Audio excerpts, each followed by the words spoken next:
Okay.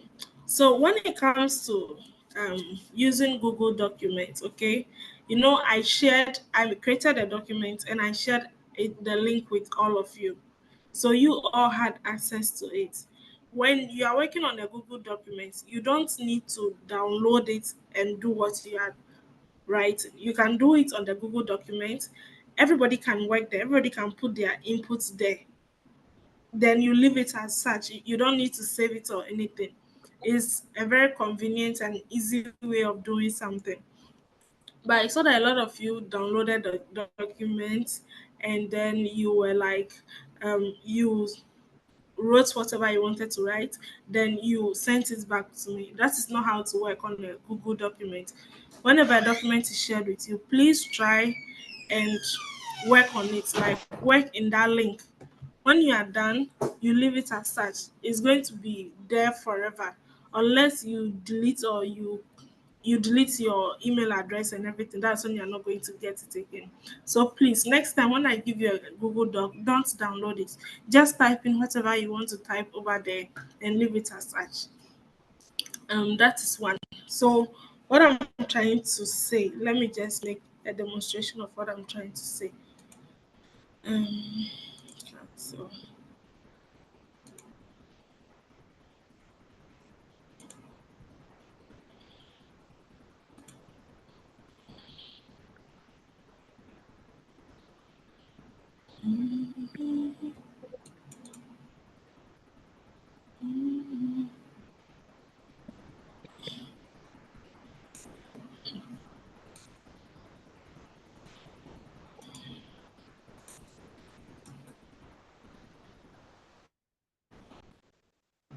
so this is the document I shared everyone, and it's still uploading, but then you are going to see. Yes. So Theophilia did hers over here, and a few others did their work here, but then some of you downloaded it and then you wrote your whatever you wanted to write and send it to me. What I'm trying to say is that next time, work in it just like the way these people have worked in it. Work in it like that, and then leave it. So when you leave it, I'm going to see it. If I want to see who wrote what, I just go to this thing like a clock over here. When I go there, I'm going to see who worked in it. So Emiliana and Theophilia worked here. So that's what is going to show me. So that's what I'm trying to say. Please don't download documents again. Just work there. It's very simple. All right. So today we are going to talk about how to write an academic CV. But before then, I want us to have a discussion on one CV that I was looking at today. And I want you guys to tell me, it's just a discussion, what you think is wrong with that CV I'm talking about. Um, let's let me see.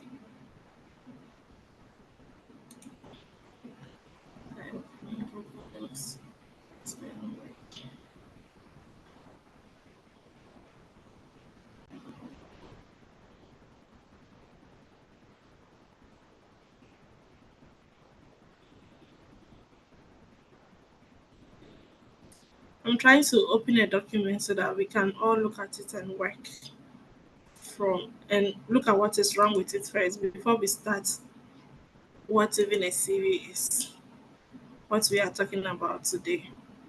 Um,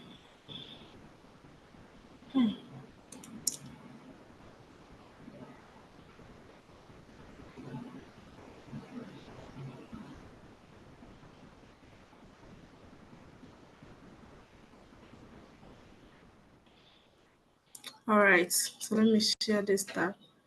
Can you all see my screen now? I've changed the tab, the screen. Hello? Yes, ma, I can see your screen. Hello. Hi. Okay. I see it. Okay, so if you all can see it, then let's start with this one. What do you think is wrong with this CV? Like looking at the first part of it, this is a two-page document. But then looking at the first part, what do you think is wrong with it? Can anyone volunteer and tell us? What the profile? You mean the profile?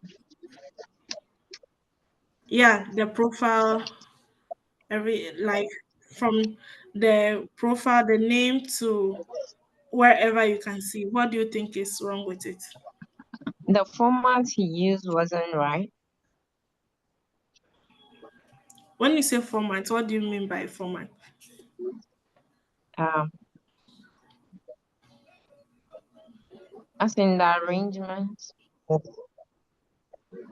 Mm, okay, that's true. What again? What again can you see? Like anybody else or Uh, Emiliana So or with the um, profile, um, it should be in like the way he arranged the skills, but it's in the form of sentence. okay. Any other person? I think it shouldn't be utilized.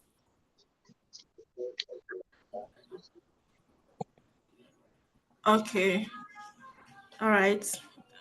Anything else? so I think that like it looks so colorful, and if it's like it's for work, it's not for like school purpose. Okay. Because it's a person. I think it's for work. Okay. Okay, Anybody I else? think Mark. Mm-hmm. I think the font he or she used is not consistent. All right. Okay. And Martin, what do you think about it? What do you think about the CV? Today I'm on a noisy area, so I don't know. But looking at it, it looks very colorful, and then yeah, I think so. All right. Who else have joined? Let me see. Um, let me see who else has joined. I want to get everybody's perspective. So I don't think James is connected to the lesson. Okay. So all what you guys said is true. Okay. There are a lot of things that make this CV not worthy of being used for your graduate application. The first one is that looking at this CV, it has a lot of colors like blue, black, and white, which shouldn't be so if you are writing an academic CV. That's the first thing. And also, you can see that, as Emiliana said, the font style is not consistent. Everywhere has a different font style and all those kind of things. It's not consistent. Another thing is also how this is written, like the format of writing it, profile, skill sets, work experience. It doesn't make it look nice. It doesn't make it look like an academic something. Okay, that's for the first part. And then the second part of the CV, this is the second page of it. You can see references over there. You can see like um the school she went to, BC, where she wrote a BC and all those things. So this doesn't look academic CV. I understand that back home, a lot of people use this kind of format to apply for jobs where they describe themselves, um, their objectives. So over here, even this profile thing that she has written, even for work CV, you don't write profile, you need to write your objective, who you are and what you want to achieve in the job you're applying to. Then skill sets, all this thing. This looks like overall, this looks like a work CV. And this is not an academic standard CV. If you're applying for school, you don't need this kind of CV. And you can also see here that the email address It doesn't look official. It doesn't look like something that can be, you can say it's an official email address. It doesn't look that way. And remember that you are applying to schools in US or outside your home country. You don't need to start with zero. There may be people who don't know your country code. So you know it. So you need to start with your country code so that in case of anything they want to call you, they can use that country code and call you. So when you are writing academic CV, the first thing we have to look at is that the coloring. There is no need for you to have color. A white and black CV is standard. There is no color. Don't add any color to it. So you don't start your CV by terming it or titling it CV. You have to remove that from there. Everybody knows it's a CV you are writing. I have blurred out some of the names, so just for it to be more anonymous. Then your name, as you said, when you have your blank paper, the first thing you need to work on is your font size, your font format. Mostly, I advise people that they should use a Times New Roman, they should use a 12 font size, and they should make sure that the alignment is justified. Let me show you what I mean by your alignment should be justified. So, for example, okay, I have, let me start with a blank sheet so that you guys can understand what I'm saying. Let's say I have a blank sheet, which I'll be sharing with you soon.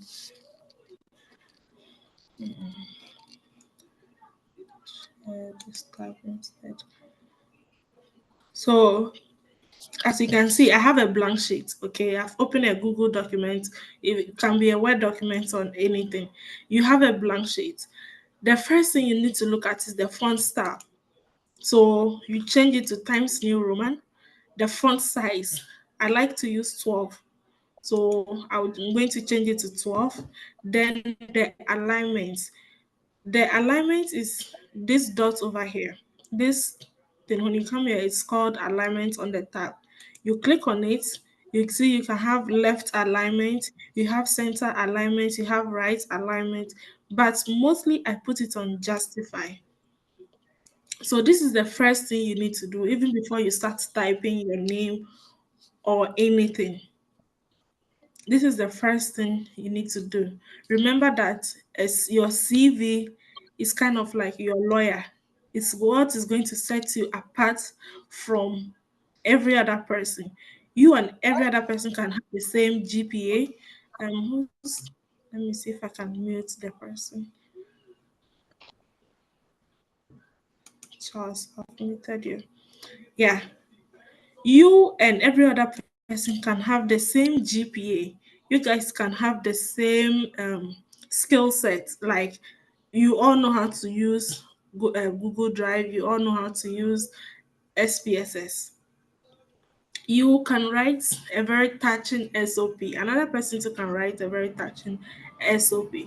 But what speaks for you, what speaks volume for you, is your academic CV, because that place it details all your experiences, things that they don't hear from your statement of purpose, things they don't see on your transcripts. It details everything. The ones they don't see in your recommendation letter, they are going to find it in your CV. So it's like your lawyer, the lawyer that is going to defend you when you are not in that room.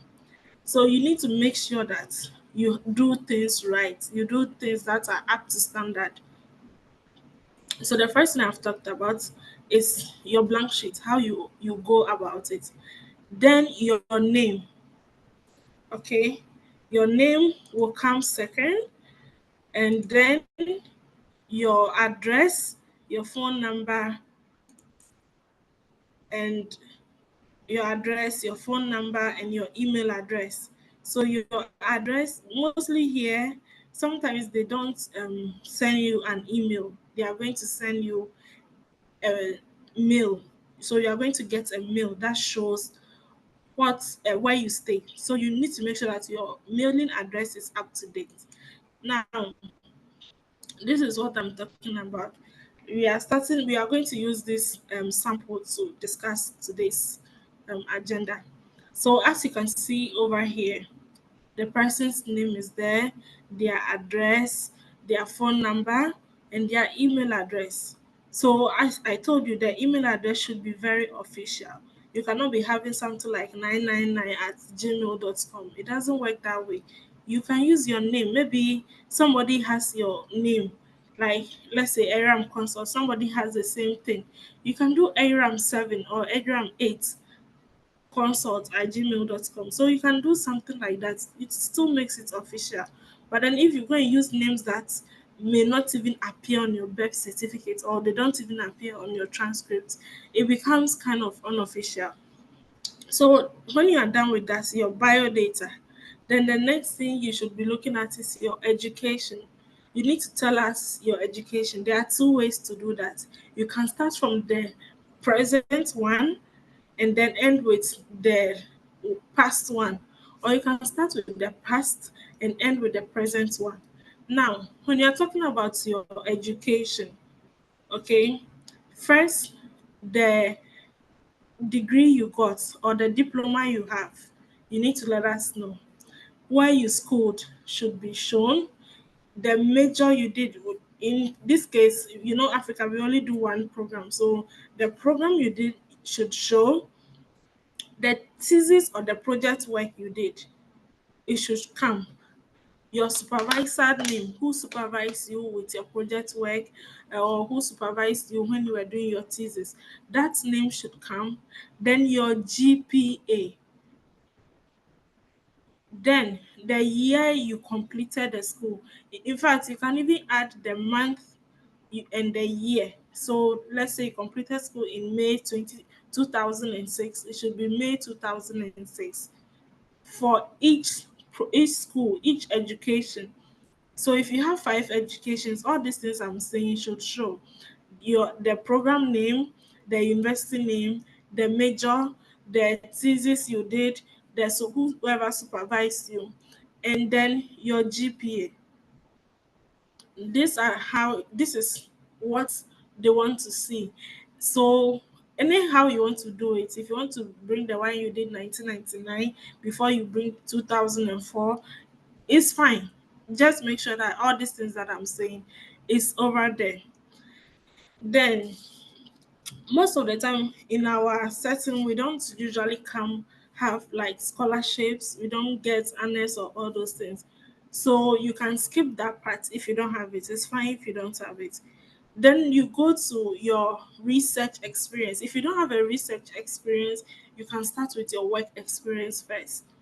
And in your, let's say you have a research experience, okay, let's start with that.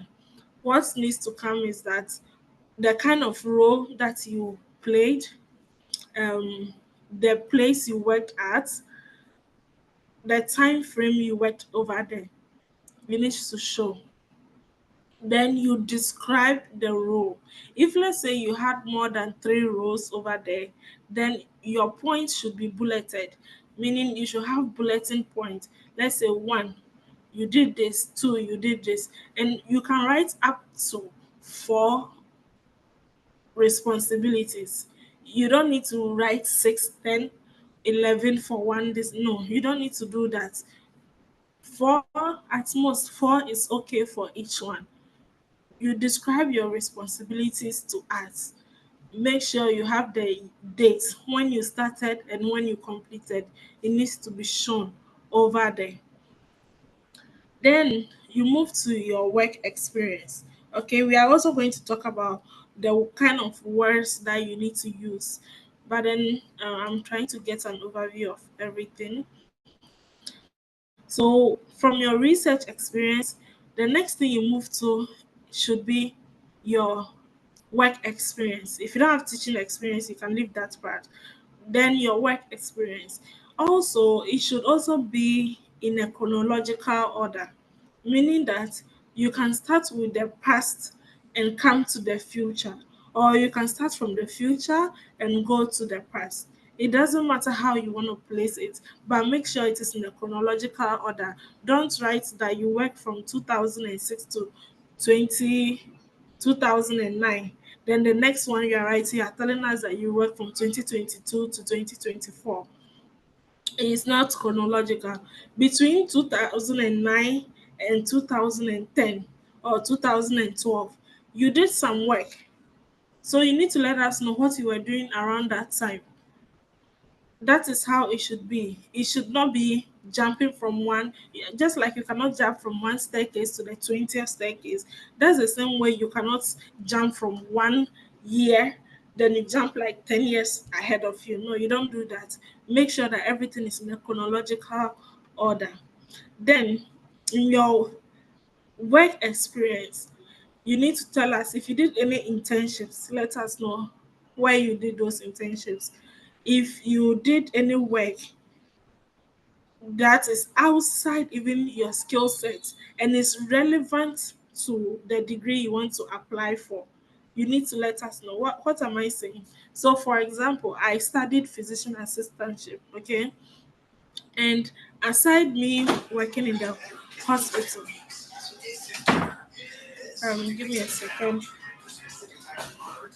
So, aside me working in the hospital, I also, let's say I worked in a laboratory which is not part of the hospitals I worked in, or I worked with a company that were talking about safety, were teaching pregnant women what to do and all those kind of things. Aside me working in the hospital and my main work being in the hospital, remember that I want to study public health. So that's part is health education, and it's also part of public health. So I'm going to add it to my work. But let's say that aside me working in the hospital, I've been selling clothes in the market. I don't need to add that to my CV. That is out. It is not relevant to what I want to study. So it doesn't count at all. Don't put it anywhere that you've sold clothes or you're a sales girl or you're a sales boy or anything. Please take that part out of it. If, for example, you founded a company like something related to the course you want to do, fine, you can add that. But if it's not part or it doesn't relate, there's no correlation between the two, try your best to remove them. Also, you can see here, okay, um, when you look at where the intent is written, you can see that they tell you one margin, okay. So it means that when you look here at the co-therapist, right? The co-therapist, the name, everything, there was a margin before the responsibility started. So that is how it should be. You write everything, you leave a margin, then you start writing your responsibilities under. It makes it look nice. It makes it more presentable. And as I told you, if you have more than one responsibility, you can list up to four in your CV. Now, the next one we are going to talk about is your campus involvement. So, when it comes to campus involvement, it can be a lot of things. I don't know where each of you studied and how active you were participating in campus projects. But if you were a chorister, you can put it that you were a chorister. If you were a drama, you can put it there because graduate school is very, very tedious and it's very stressful too. So they want to know if at the end of the day you are done with class and you are stressed, what other thing do you do what other thing do you do to relieve your stress? They want to know that it's fine if you like swimming, you can put it there. That maybe in your school you were swimming, or even if you don't have campus involvement, but you are involved in other activities in your church, you can put it there. So that way you're not going to write campus involvement. Know how to word these things. If you don't have like you didn't do anything in school, but in your church you're a chorister or you are swimming for your community, you do something for your community, then it becomes a different name. You don't name it campus involvement again. You can say extracurricular activities, things that you do outside. It's very important that you list them because they want to know how you are able to cope with stress. Sometimes when you go for interviews, they ask you those questions. So how would you be able to cope with all the stress over here? Then they can refer back to your CV and know that, oh, this person likes singing, or this person likes swimming. So this is how they cope with their stress. So you list your campus involvement. Please don't lie because you think they are not going to find out. So you are going to tell them you are the president of this, you are the vice president of this, secretary of this. If you lie, they will know. So don't lie. What you can do, list it that you can do this. If you cannot do it, or you don't have any campus involvement, or you don't have any extracurricular activities going on for you, you can leave that one out of it. Then the next thing is publication. I understand that most of the time back home we don't do any publication. Publication is a plus, but if you don't have it too, it doesn't mean you should force yourself to get it. But if you have a publication, let's say you've written a journal, or you and someone wrote a journal, you should list that in your CV. And in listing that, you use the APA format, American Public, American, I'm blank on that, APA, American Psychological Association edition. There are different types of um, formatting for publication, like how to write a reference. But make sure that you are using APA, and this is a standard APA that you can see over here. This publication, how they have written it, is a standard one. And right now we are using edition 7. So make sure that your edition is up to date. There are many ones out there, but make sure that what you are writing is APA format edition 7. And let's say you've done some presentations, okay? Your company, they went for a program and you had to do some presentations, or you were training people and all those kind of things. You list them too over there. Then your professional affiliation, okay? Your professional affiliation should be, you are a nurse, you joined the Ghana Nurses and Midwifery Council, you listed there. If and the role you play, okay? If you are a practicing nurse member, you list that. If you're a student member, you list that. Or any affiliations you have, you list them over there. And from what time to what time, what year did you start and what year are you ending, or did you end, or is it still like a continuous something? You list all those things over there.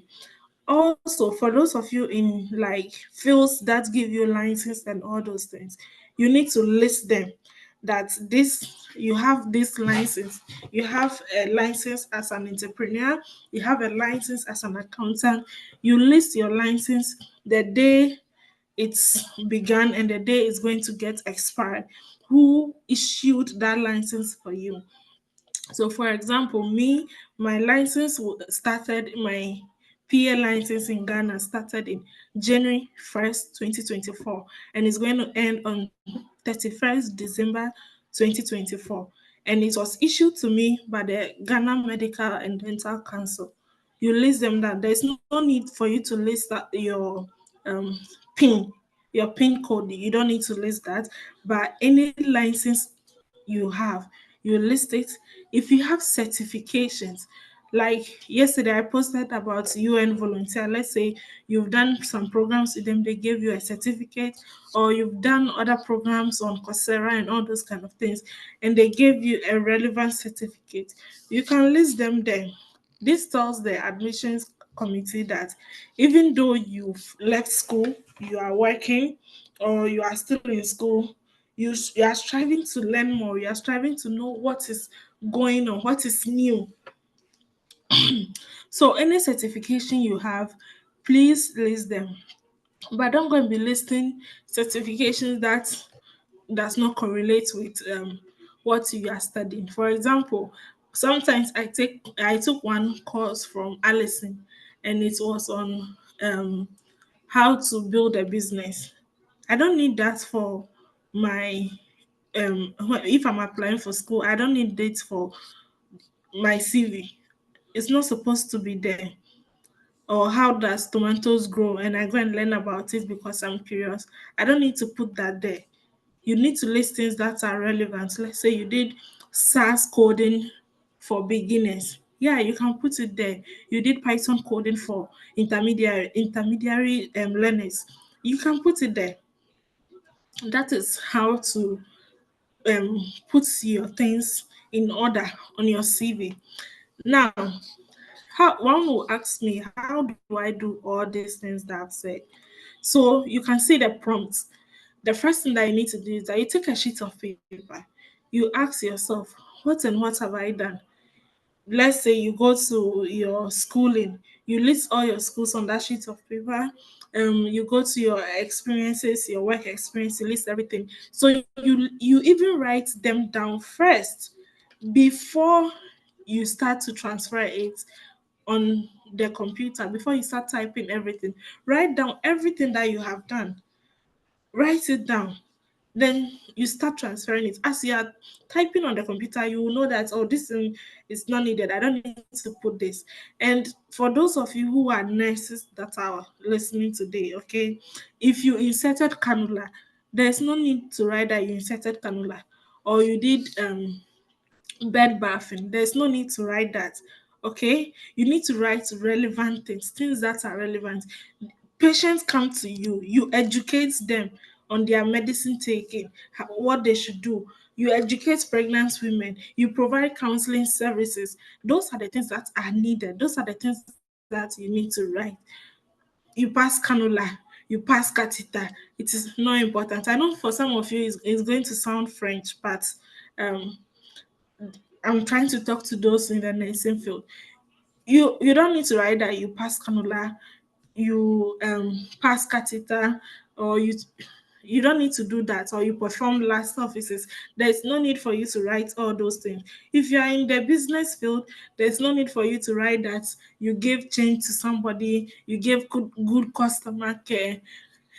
Good customer care does not correlate with you going to wanting to study for MBA. It doesn't correlate that. So make sure that you write things that somebody will know and say that yes, this is work done, or this is a responsibility. Okay. Then the next part of our writing will be um, the kind of words that you need to use. Okay, so your references. Now these days we don't put references on our CV. Know that your CV should be maximum 2 space. Anything more than that, they tend not to look at it. It becomes boring. Even me, if I'm looking at a CV and it's more than 2 page and it doesn't have enriching experiences, I don't tend to look at them again. So your references should be on a different page. These days, you don't put your reference in the same document as your CV. You remove it and you put it on a different page. If they ask you for it, then you provide it with them.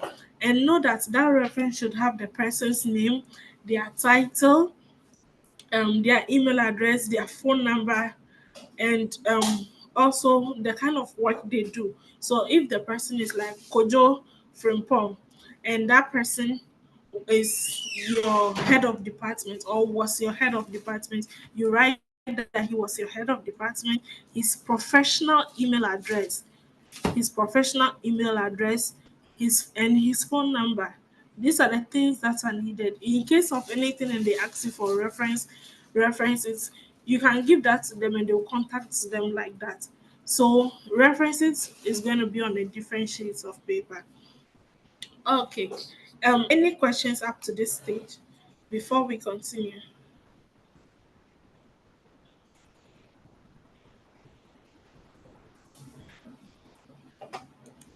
Please ask questions. Okay. Any questions?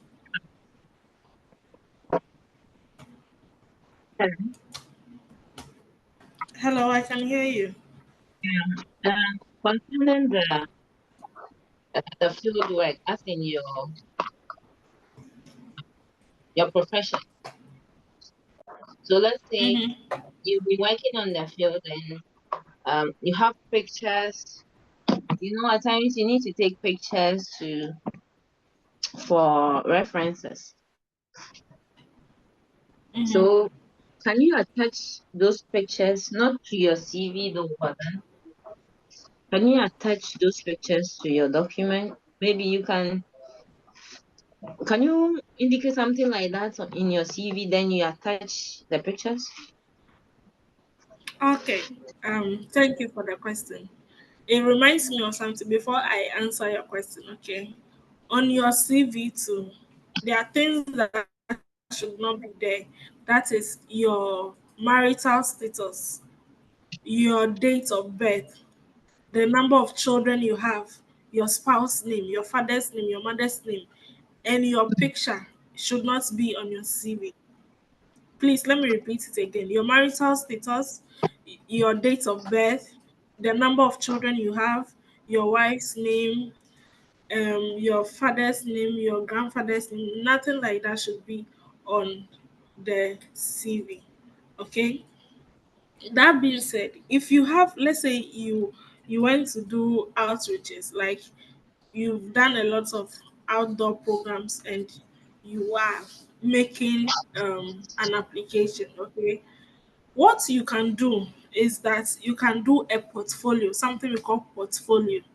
Okay, so let's say there's a space that they will tell you that anything else that you want the admissions committee should to know about you before giving you admission. That is where you can upload that portfolio.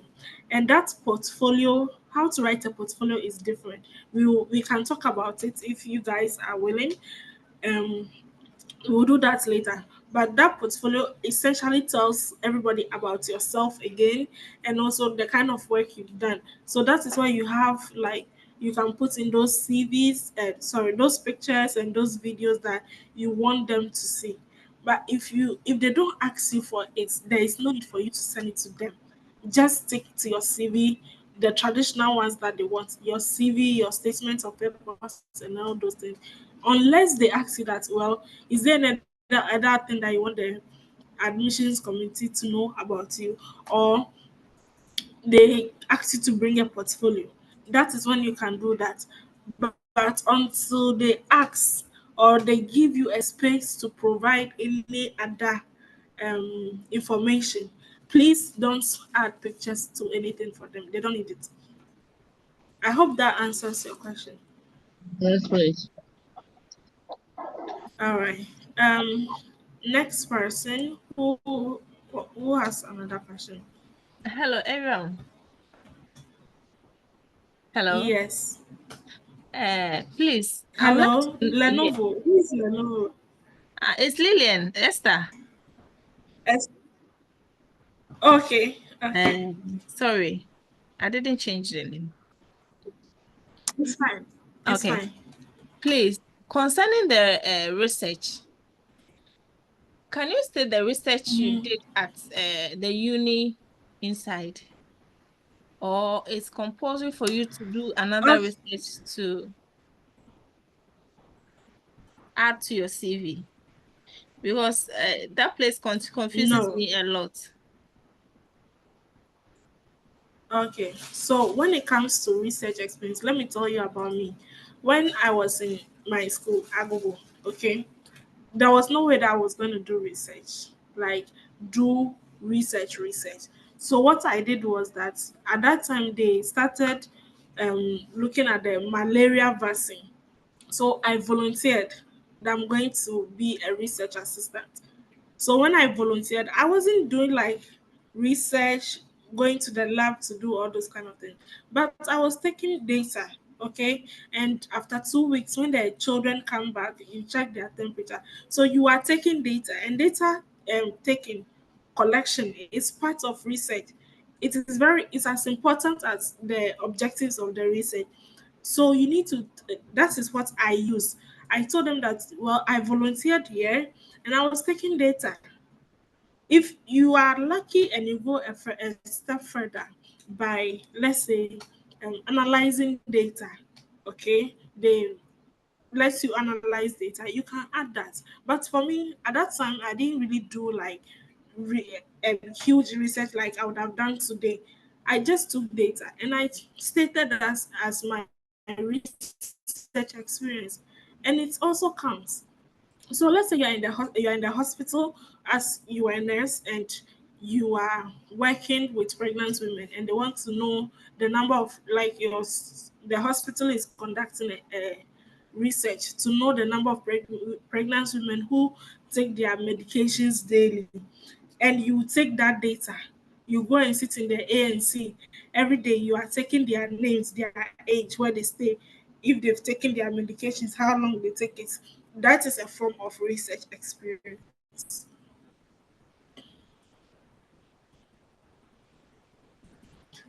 Any other question?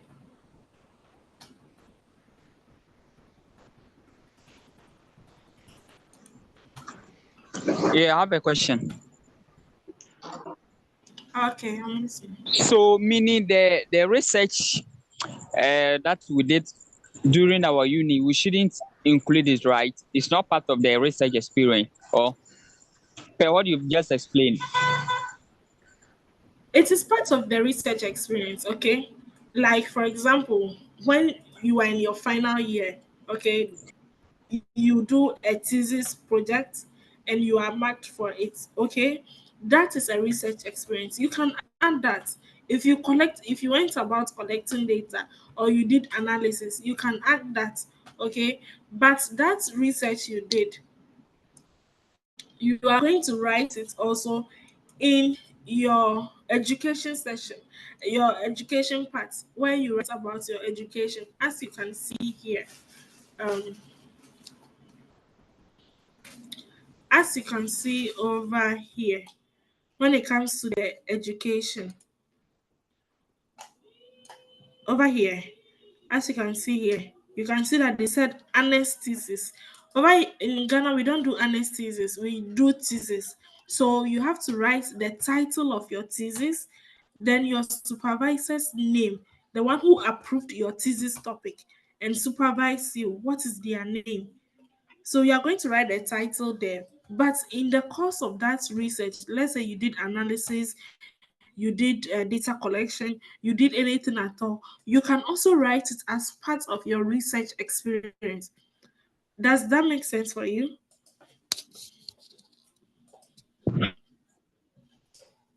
And also, you see, we also did something we call case study. I don't know if you know of that one too. That one it is As an a nurse, yeah, at uni. Like you pick a client, mhm. then you take care of the person, so you hand over to maybe who's supposed to. Yeah, so your case study is not I included think in that your we did. CV. So that one, how do you also put it? So your case study is not included in your CV, okay? But let's say you don't have a thesis work, you've not done any thesis, then you can write that in place of your thesis.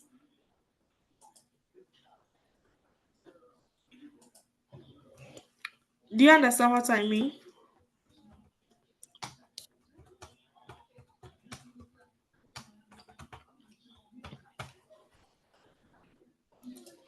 My network, nobody can hear me. I can hear you. I hear you.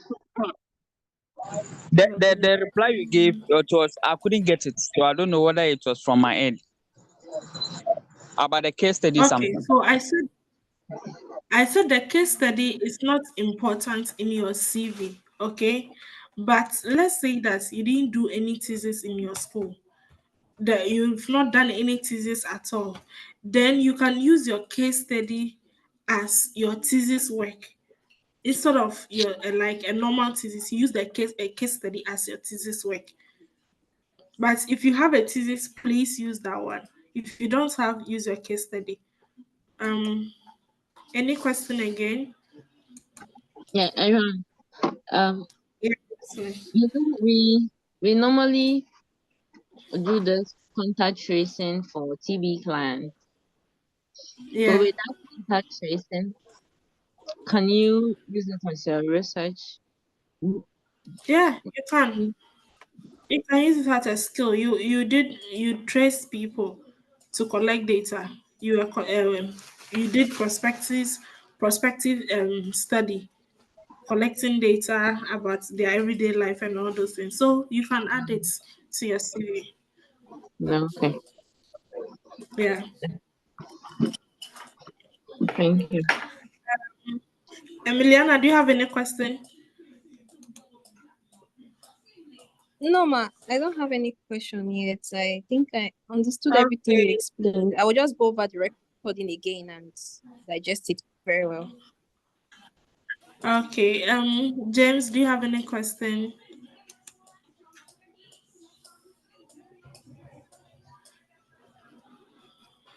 No, please, I don't have any question. All right. Thank you. Okay, so now let's go back to the next thing. So let's look at some of the words that you can use in your CV writing. Okay. Um,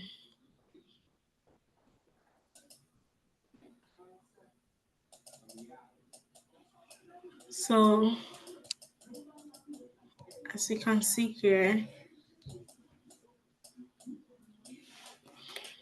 All right, so I've really talked about all the optional categories that they talk about and all those things. Then the next thing is looking at some verbs that we can use, okay, in writing your CV. You just some people use one verb throughout their writing, and it makes it so boring. It makes the CV so boring. Everything developed, assess, collaborated. It makes it boring. So, what are some words that we can use in place of those things? So, these are communication verbs. Okay, let's say you were a teacher, you taught something, or you communicated something, you spoke to an audience, you taught people, you trained people. These are the kind some of the words that you can use. Addressed, you went to give you went to tell people or give a speech, you can use address. You did an interview, you interviewed people for jobs, you can use interviewed. You gave a lecture, you can use that. You influence someone, you communicated, you so these are the kind of words that you can use when it comes to communication. Anything that you did that involved talking to people, these are some of the words that you can use. Aside even the talking part, if there's anything you did that involved writing, maybe you wrote a project, or you wrote something, okay, a final report, you wrote a report, you had to produce a report on something. These are the words that you use to do that. You negotiated something, you can use those kind of words. Then we also have words like you created something. What are some of the things that you created? If you did anything creativity, like if you're in a biomedical field and you made a new polymer, you did something. These are the kind of words that you use to do that. Or you are in the hospital setting and you saw that, oh, the way these women come to the hospital and the whole place is choked, you thought of something and you did it. What did you do? What did you design? This is what we want to know. These are the words that you can use to tell us what you did. Then you manage something, you were a supervisor, you were a boss somewhere, and you manage something, or you are doing your own business and there was a management, something along the lines of managing that you did. You use these words like administered, oversaw, executed, consolidated, developed, formulated, reviewed, directed. These are some of the words that I use. Or even if you are a supervisor somewhere, you delegate people to do jobs, you delegate work to people, responsibilities to people. So you can use delegated, or you chair the program. or you are the chairperson of an organization, let's say if it's for a year, you still use these kinds of words that we are talking about. Then when it comes to, let's say you organize something, like for example you were a teacher, every time you have to write notes to go and teach these people, it's part of organizational skills. You are working as an entrepreneur in your workplace, you have to collect data, you have to do one or two things which deals with organization. You write down those things down, and you use this kind of words like generated, implemented, organized, recorded, revamped, screened, updated, and even monitored. These are the kind of words that you use in writing your CV. Don't use one way words to be writing your CV. You can see when it comes to research, if you analyze data, if you collected data, you diagnose, you examine, you located, you review data. You know, sometimes people think that review is not part of research. Let's say there's a junior back in school who is doing her thesis, and this person asks you to read their work, review their work, and let them know what you think they should do and what they should take out and all those things. It's part of research. You are a reviewer, and even that one alone is a job here. So if you reviewed anybody's thesis, you can use that as your research experience. Then if you taught anybody, these are some of the words that you can use. Yeah, if you taught, there are a lot of words that you can use. And then if you did anything as technical, there are also words that you can use in your writing. So, all in all, ladies and gentlemen, this is how to write a CV. This is how to go about it, and these are some words that you can use in helping you. The first thing that I'm going to say to you again is that before you even write anything, before you type any letter, make sure that you have formatted your page to the standard. Make sure that the font size and style you are using is the same. Follow the roots, make it in a chronological order. It shouldn't be one thing here, the other thing there. You forgot this. Writing a lot. It does. You don't need to write a lot to convince them. Okay, you can even write two responsibilities in each experience you have, and it's still going to convince someone. You may write a lot, and then at the end of the day, you've not written anything at all. So this is how to write a CV. Is there any question? Are there any questions that you would want me to answer?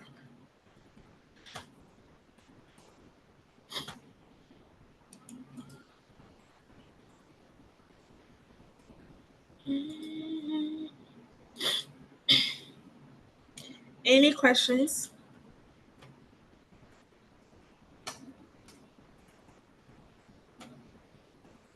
People don't like asking questions.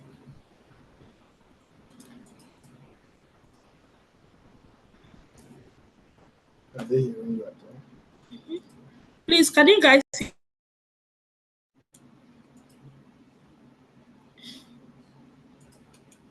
hello? Yes, ma, we can hear you. Thank you so much for the training. I don't have any question on my end. Okay. Yeah. Anybody else with question? Yes. You know, at times when you are feeling, as in you open their portals, they ask you to provide the reason why there is a gap in your education. Mm-hmm. Maybe, uh-huh. Can it reflect on your CV, like something like that? Yes. So recently, okay, I was asked to provide a CV, and this is the instruction that I was given, that any work I have done from the time I was 18 years till now, I should provide it. Now, when I was 18 years, I was not working. Um, when I completed school for a while, I think for like 3 months, I was not working. And they asked me to provide a CV that shows every work experience I had. So for me, 18 years, I didn't do any work, so I didn't write anything around that time. But then they asked me again, I should produce it. Now I went to school, okay. So in the CV, what I did was that I wrote that from, let's say, 2022 to 2024 in school, no work. That is what I wrote for them to know that between that time I was in school, I didn't do any work. And sometimes it can be just 1 month gap. They want you to know what was going on in that Mm, 1 month. What were you doing? So you need to tell them maybe you were in school, you were not working, or you took a vacation or something. You need to tell them that. So if you didn't do any job around that time, just write no work. There are certain people too who would prolong their work experience so that it will cover all those parts, even though they were not working. I am not saying that you should do that, but if you feel that is what you are going to do to be free from them asking you to provide info back and forth that way, you can also do that. You can prolong it. Let's say you finished a job on um 10th October. Okay. Then between October, that 10th October and 31st December, you were not doing anything. But they want to know what you are doing there. You can prolong it that instead of you completed a job in on 10th October, you can prolong it to like 31st December. It makes up for it. So it's two ways. It's either you tell them you didn't do anything during that time, or you prolong it. okay. Yeah. So with that, you would, it has to come under the work experience, right? It depends on if it is work experience, it should come under work experience. Because mostly it's where there's a problem. It's where they will ask for those questions. Okay.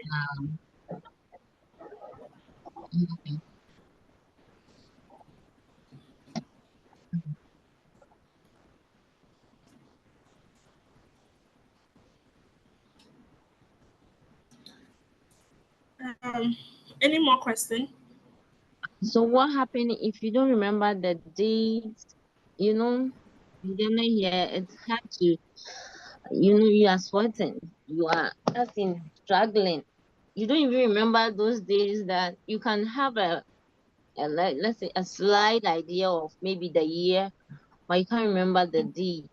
Those things, does it affect maybe an applicant applying at that moment? No, it doesn't affect you. You actually don't need the date itself, like the day. You don't need it, but you should know the month and the year. That is what is needed. We hardly keep data in like over here. It's hard to keep those data if you don't have things that you keep your memories and stuff in. Then meaning you have to be going remember some.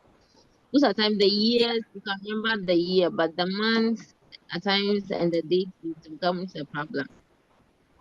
Yeah. So for anything, you don't have an excuse when it comes to month. For the dates, they can excuse you, but when it comes to month, you need to know. Okay, you need to know. You need to keep it in, like you need to write on it. One thing that I do that helps me a lot is that at the end of every month, I ask myself, what have I done that I can add to my CV? Okay, so I start to think about it, even if not the exact day. I know that in this month I did this, or in this month I became this person.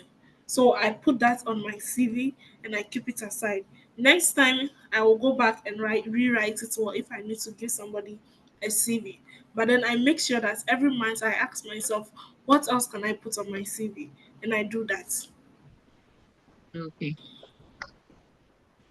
No, no. Yeah. So the next then, since I don't think there are any more questions, are there any more questions? All right. So with the assignments I gave you guys last week, I saw that everybody wrote some places that they want to go to and not like states that they would like to apply to schools over there. This week's assignment is this, because next week we are starting the application process. Okay, we are starting how to create an account and then fill out your information.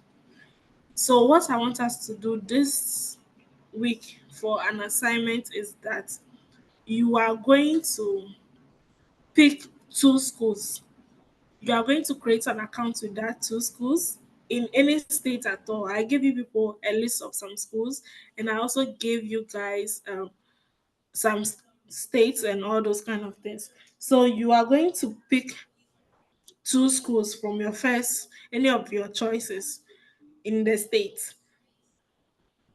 Then you are going to create an account with that school. You are going to create an account and you are going to start with your bio data. Please, you can send me your account, your password and your account username. If you one person can send it to me, then we use that as a case study to work next week.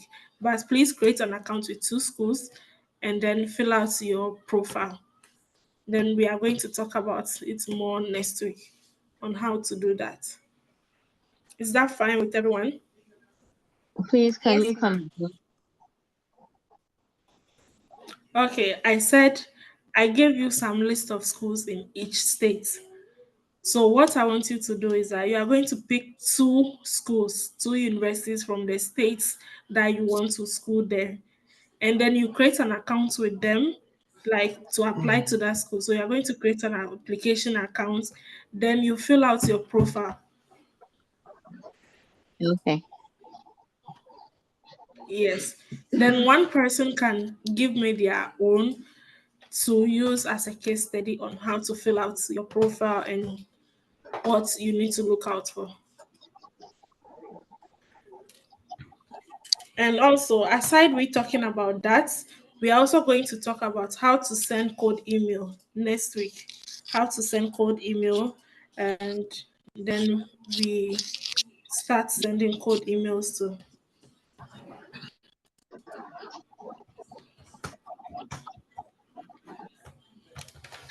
Okay, is it fine with everyone? Did everybody understand the question? Yeah. Yes, ma'am. Okay. Please, does anyone have questions to ask?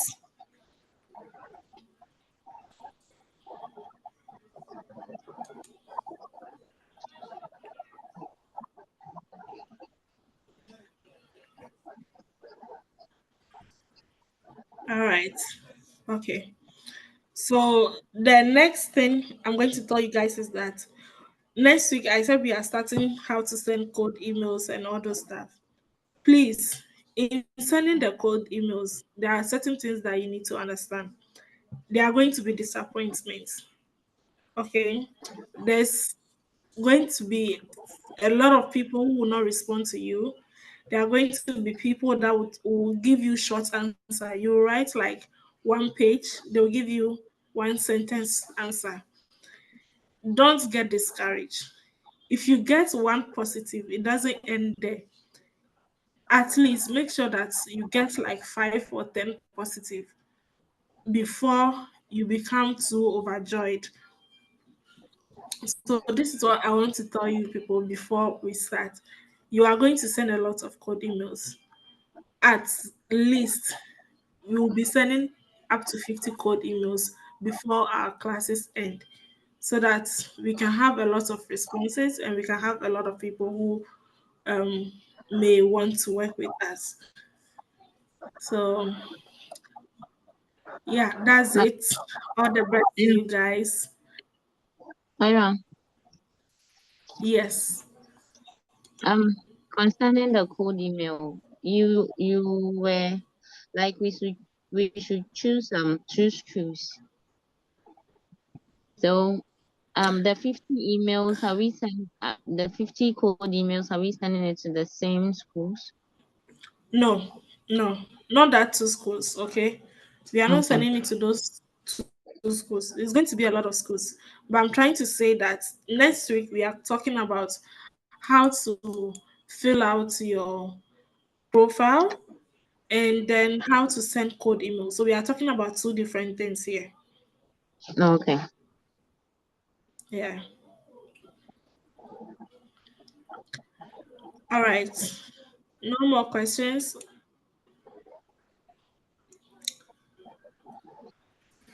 Then this comes to the end of our discussion for today.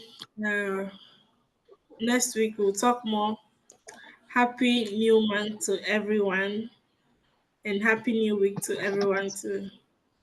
See you guys next week. Same to But you. if you have any questions, send them in the WhatsApp chat or send Same me to you. a chat.